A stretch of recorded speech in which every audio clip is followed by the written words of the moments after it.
Sonic the Hedgehog 2 is a video game that's been reviewed, scrutinized, picked apart, and disassembled by hundreds of people, mostly as YouTube videos. So I'm sure many of you out there are wondering, isn't this just a little bit redundant?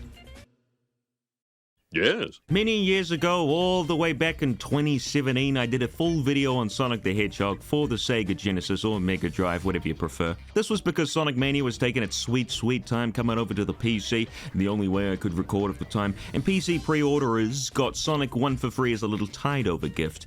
Of course, I already owned Sonic 1. I'd owned every Sonic game on Steam since that one sale where the entire catalog was available for like $50, which I don't have to tell you is a freaking steal. The video itself did pretty well, and the smart thing to do then was to continue onwards by making a video on Sonic 2 next.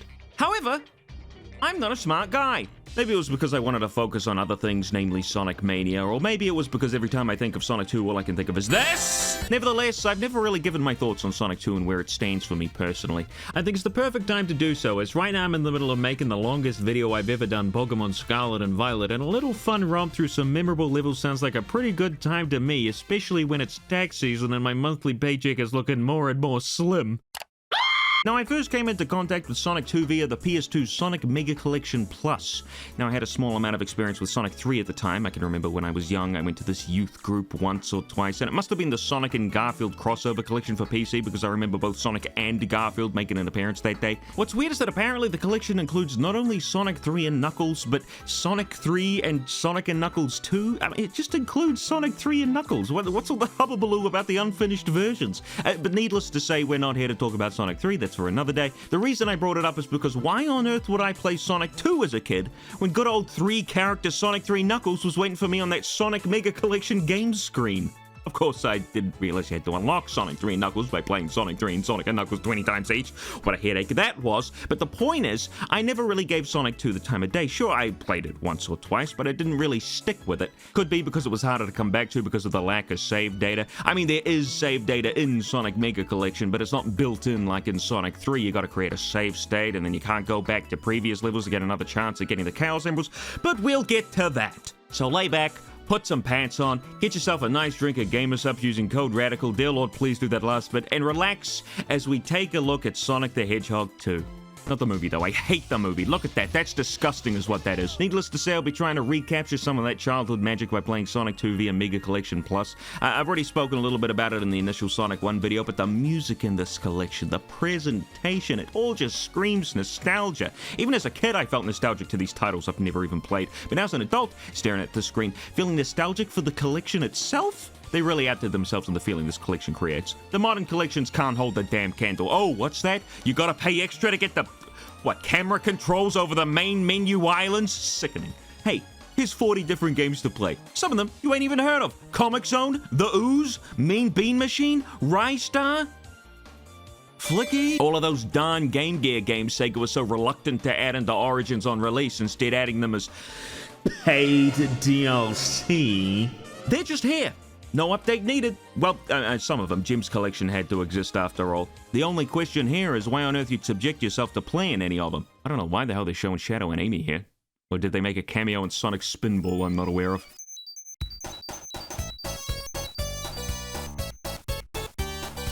And here you have it, folks. Sonic 2 with brand new menu options. Ooh. Of course, you'd better make a selection quickly because the game's got no time to mess around. How long is this title screen? 5 seconds? You get 5 seconds to make a choice? God forbid you don't realize the options screen is sneakily hid away with an extra down press. Welcome to Sonic 2! Hurry up! Speaking of, here's the options menu. Even has a nice little sound test where you can make it sound like Sonic's going through the ringer.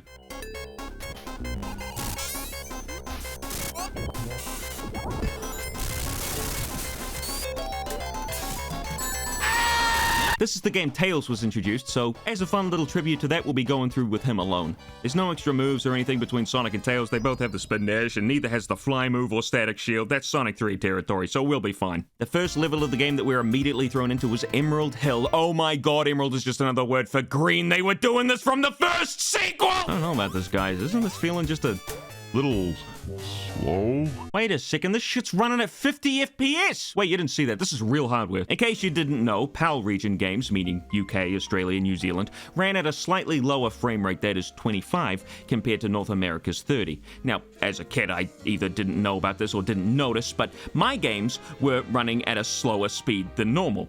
This was due to a different sort of power supply or something. Look, I'm not gonna bore you or myself with any of the heavy details. All I know is my Sonic 2 is running real slow, so I'm gonna hop over to America real quick and get myself the most freedom-loving copy I can find. Mega! I said Mega Collection! And here you have it, folks, Sonic 2, this time with America's stamp of approval.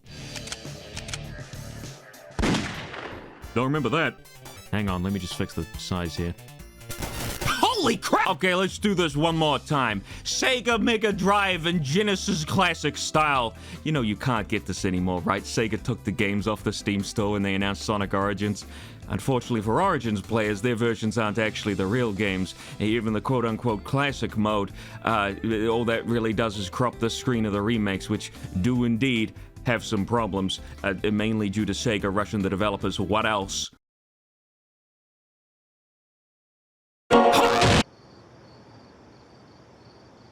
Hello? And here you have it, folks, Sonic 2. For real this time. As I mentioned previously, the game starts you off in Emerald Hill, and while I did joke about it being another Green Hill clone, it does do its own thing, and in my eyes, is a big improvement over Green Hill. In a world where has been cemented in my brain as some form of mental torture, the bright and cheery Emerald Hill music is a joy to listen to, quite frankly. Even if broken up by the quite frankly ear-piercing volume of the Ring Collection sound effect. Of course, I'm not going to dock any points for that. It's not like the game was developed with headphones in mind. I just love looking at Emerald Hill. Check out that background, the sparkling water, the bright white clouds, the flowery fields. This would be a great place for a holiday. There's some new stuff in the foreground to spice it up compared to Green Hill 2. The Earth isn't just a checkerboard pattern, it's more of a mishmash with interconnected parts. There's bridges and waterfalls and palm trees. Okay, Green Hill had those last two, but they are different. I feel if Sega ever brought back Emerald Hill over Green Hill in a 3D game, there'd be more than enough differences to keep them visually distinct, like the little purple and red flowers growing all over. That's a nice touch, I like that. Too bad the beta originally referred to it as Green Hill.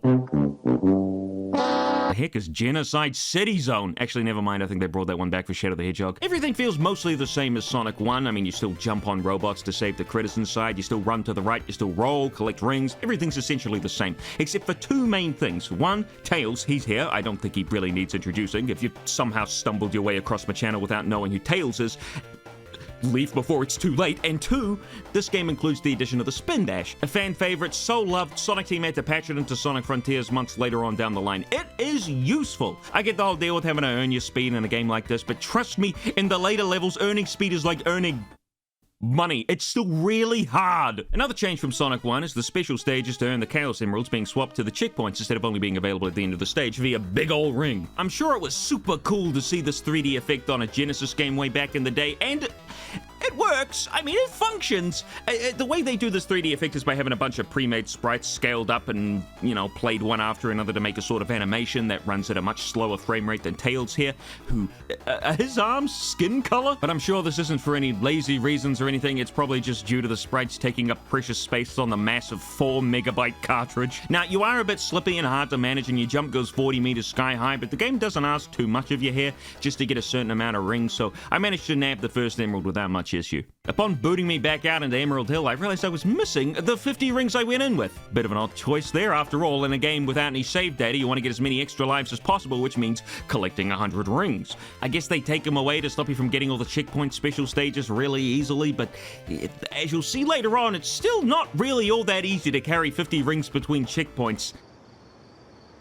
I tell a bad joke? I don't know why on earth they decided having ambient noise while the game was going was a good idea. Then again, this is the company that released Sonic Labyrinth. Overall, pretty good Act 1. A few more projectiles than I would have liked, but I like Emerald Hill. Act 2 is up next, and they make the wonderful decision of putting a spring right at the beginning that launches you directly into an enemy. Fantastic stuff right there. Now, they decided to axe the 3-act structure from Sonic 1 instead opting to go for a more manageable 2 acts. This is a great change in my eyes because it means less time spent on a level you might not like and allows more room for variety, which I always appreciate. Now, I did manage to get into another special stage at the end of the act, and quite promptly lost. Look, I went up the wrong hill at the wrong time. It's already, you make 1 or 2 mistakes, and that's it, man. It spit me out right before the boss fight without any rings to my name, so I had to shamedly walk backwards a bit to grab some. Oh, I'm sure this won't be a problem in the future. Eggman flies onto the scene and gives up his advantage of being in the air for the adrenaline-laced thrill of the open road.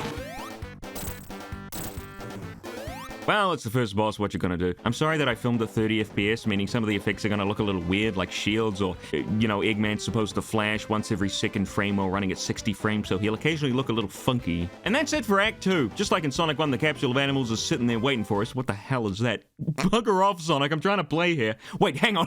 Sonic 2. Finish Emerald Hills with 5 lives? That's the wrong name! Everyone point and laugh! Alright, Emerald Hills done! What's up next again?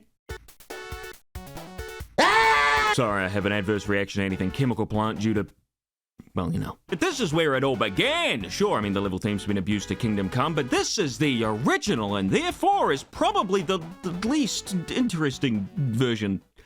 Thanks, Sega. Yeah, seeing the chemical plant over and over again over the years has really dulled the impact the original had, but the level itself, well, it's still good. Unlike in Sonic 1, the pace doesn't die down immediately upon entering the second level. No, there's still plenty of speed here, both earned and unearned. You've got that part where you're going so fast the camera just can't keep up. Kept up this time, but you know, there's lots of little secrets to find with item boxes hidden away, and they're not stupidly hidden where you'd have to bash your face into all the walls to find them. Just look a little harder and you'll probably see them. If you time your ramp jumps correctly, you might even find a big-ass skip. It's a great feeling when you find one that really works. Pretty fast, man. Even though the stage is practically fully grey in color, it doesn't feel drab at all. I think thanks to the yellow and blue plastered all over the pipes and the warning tape found throughout the level. Not to mention the gorgeous background, at least the top half of it. They've got a bit of diarrhea yellow happening at the bottom there. And the music, oh, the music. Yes, it's been overused to hell and back, but it's still a good tune. I mean, I can't fault the original for the overuse, right? Like, I mean, there's a good reason back in 2011 we were all so excited to hear a modern remix in Sonic Generations. It's just a neat track, and it deserved to come back. Once. Maybe twice. Not 3 times, though. That's overkill. And definitely not 4 times. At this point, you're not even milking it. You've gone past milk, past the energy, you've drained the car completely. There's nothing left but skin! Stop! Even with all the milking, it's still a treat to hear the Chemical Plant theme remixed every now and again. That's how good it is. I don't know what this is. Like in Mania, T-Lopes managed to add a fantastic splash of urgency into Act 2. That siren at the beginning? Oh, Act 2 here introduces the infamous pink water, and I know you're probably expecting a horrific pink water drowning segment, but I'm sorry, I'll have to disappoint you, because look at me go! Sure, I'm not good enough to skip the whole section, but I've died enough times in the past to know what's up. Now, while Sonic 2 introduced a bunch of new terrain navigation tools, most of which I don't really feel I have to go over per se, like, I don't know if anyone's really hankering to know my thoughts on the chemical plant pipes, there is a new sort of spring I want to talk about. This is the Flippy Flap. That's the real name. It's a springboard, and you can find them pretty much in every level, I think. It's a neat momentum-based spring you don't have to jump onto to use, so no broken momentum there. Essentially, it's a way to keep you on the right path with the right height, assuming you hit it with enough speed. Only problem with these things is that if you're going too fast, you'll just fly right over them. How the hell did I get here? It's boss fight time, and Eggman's not kidding around this time. Look out! He's got the chug jug from Fortnite! He's got the... Eggman's a total joke here. He's just trying to dump the contents of said chugga-juggin on you. The real threat here is the disappearing platforms, which you would have seen earlier in the level and also might have immediately died to when you entered the boss arena. Next level up is Aquatic Ruin Zone. It's got arrow traps, pillars to break, robots busting out of walls, and water segments. Yeah! Honestly, I kind of forget this is the 3rd level every time I play the game. I swear there should be something in between this and Chemical Plant Zone, maybe like Casino Night Zone or something. Maybe I forget about the level so much because honestly, comparing it to the 2 previous ones, there's not too much going on here. Not that it's bad, I'm not saying that by any means. It's just, I mean, it's got mountains, forest. I like the foliage at the top here. There's nothing wrong with the stage. As I said, it's still good. Probably the reason it doesn't stand out all too much is because the last 2 were just so interesting. I do like the music. Pretty much all the music in this game is good tune to it. But it's a fun little jam. It sounds aquatic-y and ruiny.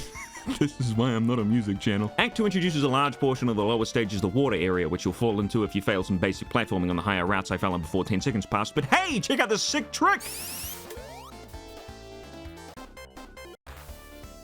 How do I look now, ladies? Eggman's fight at the end of the act is supposed to go with you jumping on the arrows he shoots at you to get enough height to blast his ass, but if you're cheap like me, you can jump on one of the pillars at the start and keep whacking away at him that way, only having to dodge the hammer, which is a piece of cake, really. And that's it for Aquatic Ruin Zone. Next up is Casino Night Zone! Everybody loves this zone. Not as much as Chemical Plant, I guess, but enough to the point where it got in Sonic Generations as a pre-order bonus. Of course, they blue-balled the crap out of us. It's only a shitty pinball minigame with a quite frankly inferior rendition of the song playing. You know, one of the fantastic things about Generations was hearing the modern remixes of older Sonic songs. Green Hill, Chemical Plant, and Sky Sanctuary were all amazing to see at the time, but Casino Night Zone got a slow, jazzy cover, which I don't really vibe with quite so much. Hey, I mean, at least the level made it into the 3DS version as a real stage, with the same jazzy track. Oh, 3DS players, they were eating something. It wasn't good, but it was something. Let's talk about the presentation of Casino Night Zone. Whoa, mama! There's a good reason why this level sticks out in the crowd. The sprite artists expertly used bright colors on a black background to simulate a bright city with sparkling stars, which doesn't clash at all with the already colorful and neon-lit foreground, which looks great, might I add. Sonic 4 tried to replicate Casino Night Zone with its Casino Street Zone, but just look how boring and drab it is in comparison. But we'll get to Sonic 4, I'm sure. I haven't really mentioned the music yet, just the Generations Inferior version, but I like it. It's good. It feels nice in my ears. Again, not a music channel for a reason.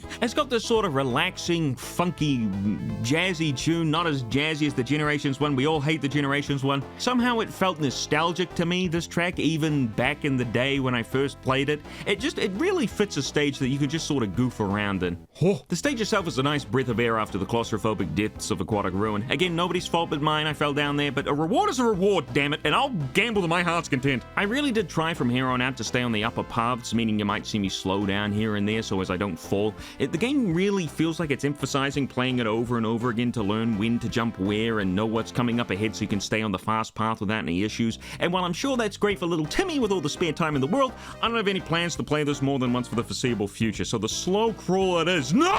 Of course, you can't forget about the pinball flippers and the slot reels where you can earn a bunch of rings, which I did, ladies. The pinball flipper scene in the stage became an instant staple of Sonic the Hedgehog. There's even a whole Sonic wiki page on them, believe it or not. And while they work great in Sonic 2 itself, in later games, for the most part, the mechanics work fine. I mean, I think I can count on one hand the times they haven't really worked, you know, at an acceptable quality, that being Heroes, Forces, Frontiers, and wow, how did they mess this up? Sonic Spinball of all titles. That's the Sonic Pinball game. What's going on there? I managed to snag a special stage at the end of the second act thanks to my juicy winnings. I'm still trying for that second emerald, but I actually managed to get it this time around. Jesus, how they expect me to react to that?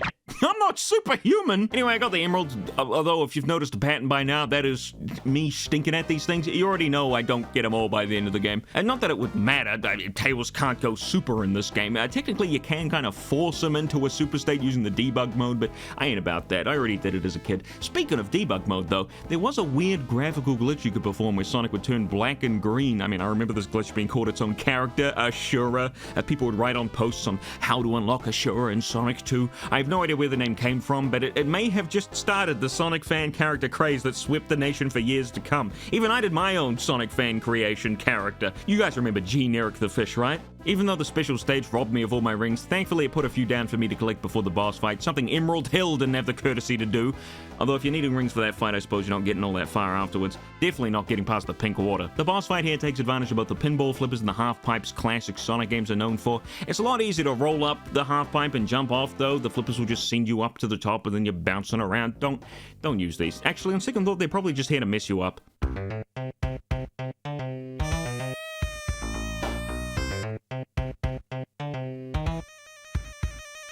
Everybody knows Hilltop Zone's music, mainly thanks to it becoming a meme for like 2 weeks back in 20-something. I can't find Diddley Squat on it. I know it existed though, I swear. Hilltop Zone is very memorable, at least to me. I guess you could call it the original Blue Hill Zone. Seriously, it uses the same grass and land as Emerald Hill, although with a color change in the land, obviously. Same bushes, same flowers, each with their own slight color differences. But with that comes big-ass pine trees and a spectacular background. Rising hilltops over a thick layer of clouds. There's gondolas, I'm gonna call them, and those seesaw things from Sonic 1 Starlight Zone that act really weirdly a lot of the time. Like, look, I'm right on the edge here and I'm not getting enough height, but then I move over to the middle though and blammo, no problem. What is this Sonic 2? I expect perfection from a game made in 9 months! Even then, huh? Good thing I have a list of all the non-rushed Sonic games I can enjoy.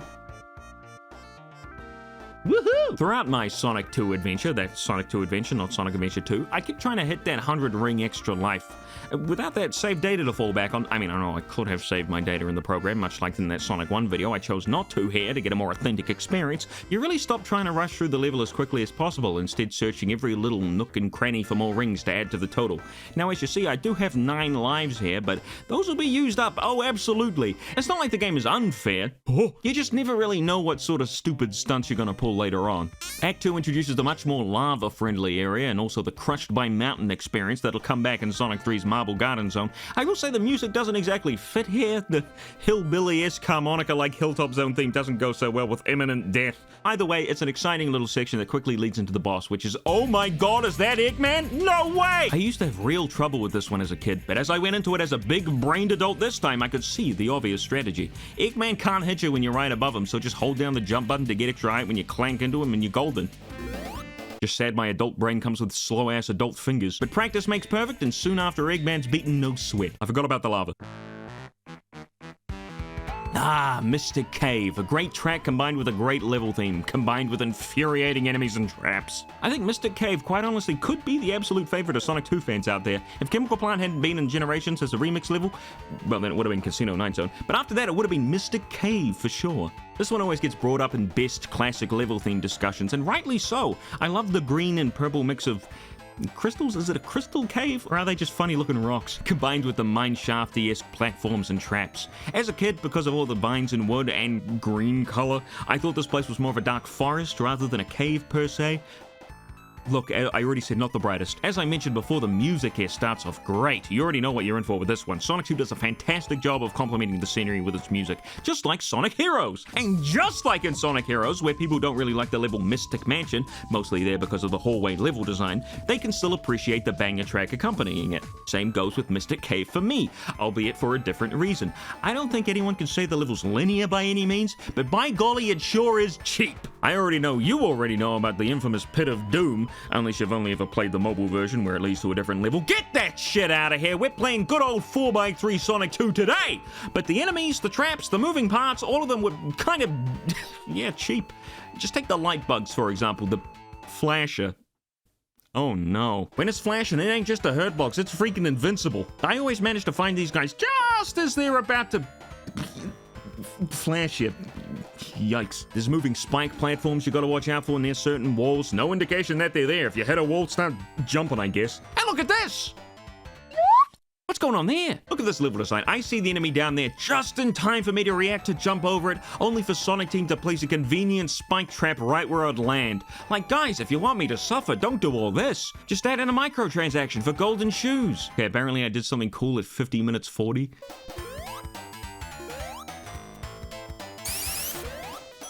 Holy moly! On to Special Stage 3. It's a darn wonder how I managed to keep 50 rings in here. And gee whiz! Talk about low budget difficulty. Scaling. Like, I'm not expecting these to be a walk in the park or anything, but I'm only on the 3rd special stage and I'm barely holding it together. I'm not holding it together! I'm so glad they ditched the half pipe for blue spheres in Sonic 3, man. After this, those will be a sweet treat.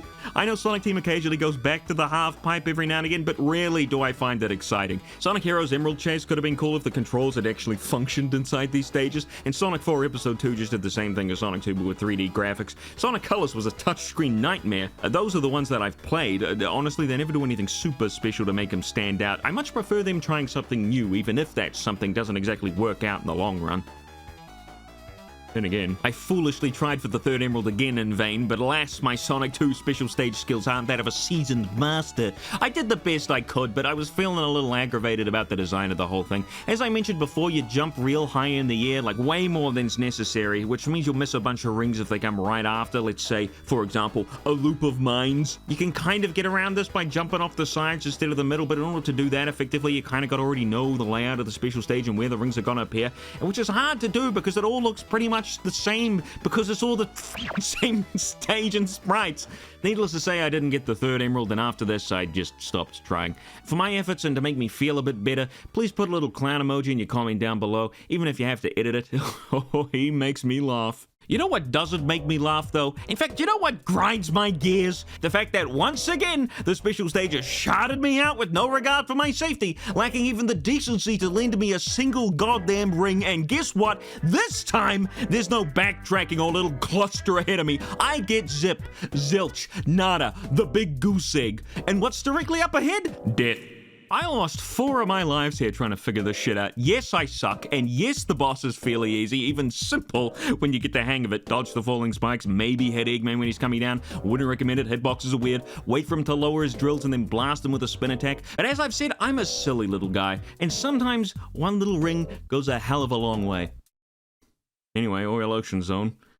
America's favorite. Love the colors on display here. The purple and yellow combined with the orange sky. Not a fan of the baby poop brown buildings in the background there, but the sunset looks great. And while the platforms here give me Sonic CD-esque flashbacks with how complicated the designs are, I can't say they look bad by any means. They're quite interesting, if a bit distracting. Oil Ocean here's got a real interesting theme. It's like a mix between a desert stage and a mechanical one. It's not my favorite track by any means, but I love it when it does the...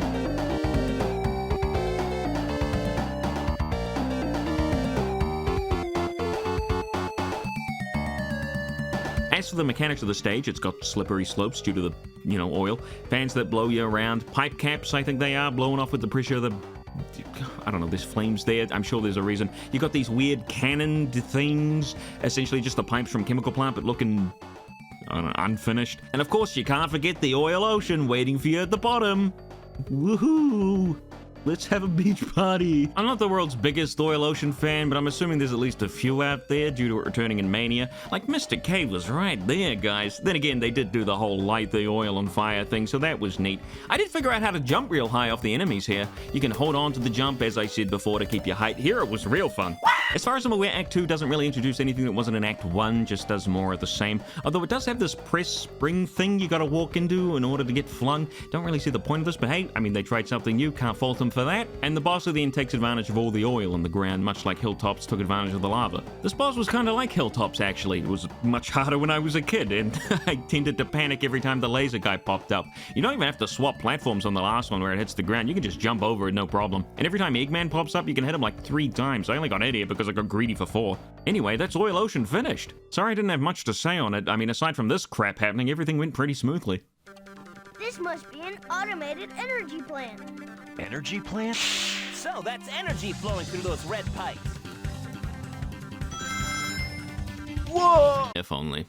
In reality, this is Metropolis Zone. Don't make me do this. They really did decide to shout the bed with this one, folks. Straight away, you know you're in for a time and a half when it looks bad. Every stage so far has looked absolutely stellar, or at least good. Sorry, Aquatic Ruin. But this is a mishmash of color, movement, and patterns. The background's more complicated than the foreground, and some enemies blend right in, such as... This is the prime example people use when they talk about Sonic 2's shoddy hitboxes. And rightly so, look at this. Should look more like this if you ask me. That's like having the worm from Oil Ocean have a hitbox through its whole body. I don't know what happened there. It's a freaking mystery to me. Not only are the crabs a big problem, how many times has that been said in the doctor's office, but the praying mantis guys, green, just like the foreground, sending out those pincers. Nobody likes these guys. You narrowly avoid one of them, then you go the other way and blammo, another one. A literal pincer maneuver. At least they're vulnerable after they throw their arms out. Looks like it's time for an epic Tails spin dash blowout. Hey kids, do you like starfish? Yes! These bastards always manage to hit you with the worst angle imaginable, and it's always on those damn rotating bolt sections where if you jump your momentum's carried, so you've got no choice but to get hit or fall down. I suppose you could also stop running forward and backtrack a little, but as I said, silly little guy. Honestly, the level design isn't even all that bad. Like, it's the enemies that make it awful, really. Like, what, you got the spinny doodads that come back and Sonic and Knuckles flying battery, the bolt spinning sections, leapt off this one by accident, found a secret checkpoint of all things, weird. The rotating spike blocks, the bumpy jumpies that launch you back and forth, it's fine, it's perfectly doable. I mean, look at this, make my way through the spike blocks, no problem, hit the button while dodging the telegraphed attack, that's fine, ride the moving platform, all good. It's like a big middle finger right in the middle of gameplay. Like, I get it, you want the level to be hard, but all you've done here is give the players PTSD. Act 2 doesn't introduce anything mind-breakingly bad in terms of level design, lava and these moving platforms. You know, not a big deal. What is a big deal is when your hitboxes don't work right and you get hit by shit even though you were crouching. There are some weird spike placement choices, I will admit, like, let's punish the player if they hold the direction the game shot you towards, alright. But overall, the level design isn't the worst thing in the world. Look at this! I even managed to get 88 rings, almost ready for an extra life. You know what, it's fine, the stage isn't that bad. Hi, how are you? Finally got another bunch of rings somehow. I think it wouldn't be so bad if the starfish didn't move. Here I am thinking it's still below the item box, but no, it's inching its way over to the right to give me the starfish insertion special. But finally, after many trials and wanting to kill I made it to the Act 2 boss. Where's the Act 2 boss? Where's the Act 2 boss?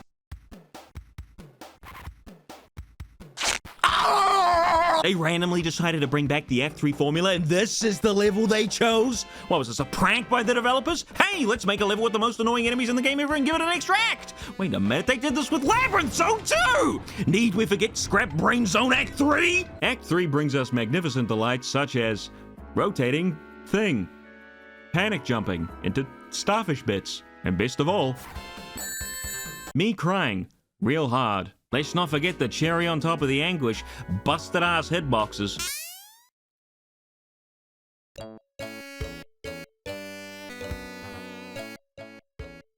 I'm gonna do it!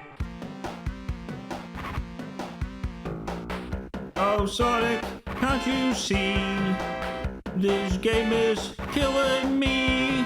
Oh, Sonic, I'm so sad. Metropolis is really bad. My tummy's real sore. Oh, Sonic, don't you pout. I got a case of diarrhea. Oh, God, it's coming out. Just kidding, everyone. I gotta continue. Ain't that neat? Of course, it means redoing Metropolis Act 3 again, but hey, could be worse. Could be playing Sonic Forces.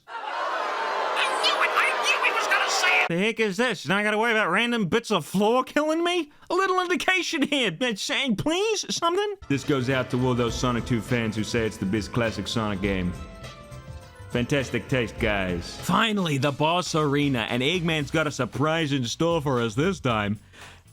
Eggs. This one's really easy. You just jump over them and you wait for the eggs to start moving and then blast them in the butthole. I know you can time a jump and hit them when they're all spinning, but I don't have any more continues and I'd rather just play things safe. Next up is finally a different level. God forbid it's Metropolis Act 4. Sky Chase Zone. Yay! Sonic's finally reared his ugly blue head and is finally putting that pilot's license to good use instead of letting an 8-year-old fly his plane. That's right, it's his. That's why it's got Sonic plastered all over the cockpit instead of Tails. Or Miles, I guess. The game really does want you to know that that's not his real name, even going so far to put quotes around his life count. His real name, as I said, is Miles Prower. Miles per hour, like miles per hour. Hilarious, and at this point probably very well known. I'm sorry I wasted your time. Sky Chase puts you up flying miles above the land, funnily enough, in the sky, and you can move around well enough, you know, press up and down and move in those said directions. Yes, it's an auto-scroller, but after the 3 circles of hell, I'll take anything that doesn't include those damn crabs. The level here isn't all that special aside from the gimmick. The enemies come from the right, you either dodge them or break them, releasing the critter within. Thankfully for them, they're all cuckies. That's their real name, I swear. So they can just glide down to the ground. Uh-oh. Before too long, you'll encounter Eggman's great flying ship. This is just a little teaser though. You still got to go through another half minute of Sky Chase. What was that? I can rewind! Before too long, you catch back up the Eggman ship. Sonic goes down and it's back on, baby. Wing Fortress Zone, now with neat dash pads to fling you around. Well, isn't that just fantastic? Let's try that again. Now, you gotta watch yourself around Wing Fortress. It does take place above a huge empty void after all. Don't want to end up like Sonic now, do you? Now, despite having a free rewind button, I'm not gonna be using it. I still want to keep this as vanilla as possible to the original experience.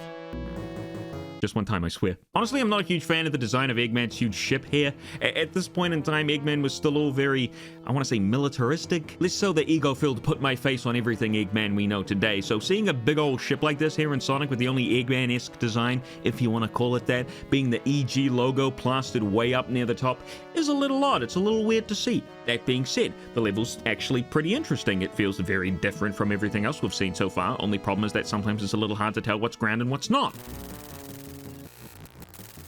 It's like drugs, man. You do it one time! This section here is exhilarating as far as the 16-bit game goes. Leaping on to the next platform before it pulls out from under you. Whew! Just in time! That was weird. Surely it won't happen a second time. No, you are not getting away with that one. You just Okay. gotta be at the top of your game for that part. Isn't that what I'm doing? Let me try again. So you break into the inside of Eggman's ship and whammo blammo, it's another boss fight. This time not against Eggman himself, but his lighting fixture. Honestly, this boss is the least interesting and most bullshit one so far. What makes a boss difficult, Sonic Team asked themselves. An interesting attack pattern so that you can learn it, and with enough practice you can do it without getting hit like in every other boss fight in the game? Nah, for Wing Fortress Zone, let's just fill the screen with floating spikes and put little platforms above them that for some reason hold the momentum real weird like the Nuts of Metropolis Zone, and then when you do finally manage to hit the light fixture at the top, make it send the player downward so they get hit by a floating spike again. Yeah, it's rewind time. Now, I could tell you guys that I rewound once because I technically lost a life earlier to some sort of glitch either the PC port here has or Tails has in general. But I'd be lying to you, and I don't like lying to you guys. I abused that rewind button like it was my wife in 1945. One express shuttle to space later, that's what it's like flying economy nowadays, and we're at the final zone, the Death Egg. First up, no platforming, no level, boss fight. I don't know what the hell this thing is called. If this is Mecha Sonic and this is Silver Sonic, I guess I'm gonna call this guy Grog Snoggly. Now, Grog Snoggly's got a variety of attacks, some of which you can't really react in time for, mainly the spin dash slash spin dash jump with a side order of spikes at the end. Nothing spectacularly difficult, but you'll probably need an extra life or two in your first playthrough because you don't get any rings here. One hit, sorry bucko, back to the beginning. This would be a great place to have some sort of number higher than one life stocked up. After Grog Snoggly's beaten, Eggman finally pulls out his latest and greatest creation. And before that, can I just mention how lovely the stars whizzing past looks like above the great blue sphere we call Earth? Wait a minute, that's flat! Now, I knew I wasn't going to beat Eggman on the first try here, so I did set up a save slot at the beginning of the fight, mainly just because it'd take me 4 or 5 more playthroughs to actually learn how to fight the guy. But once I did, piece of cake. The arms always gave me a heck load of trouble as a kid. I don't think I actually ever beat it in one try, but I learned here if you just jump at the right time over the arms, there's really nothing to worry about. If you're cheeky, you could even hit him when he's just walking around, although you got to be real accurate with that one, hitting him at the very apex of your jump only lest you get impaled on said arm spikes. I'm making it seem like I figured all this out fairly quickly, but boy howdy, I'll tell you, it did not come easy to me. It was extremely annoying having to back out of the game, which takes time each go around because you got to hold down the select button, and then you got to load the data, and then the game automatically goes into this TV mode for which you then have to back out again with another select held press, and then finally you can hit full screen again. I was getting real aggravated.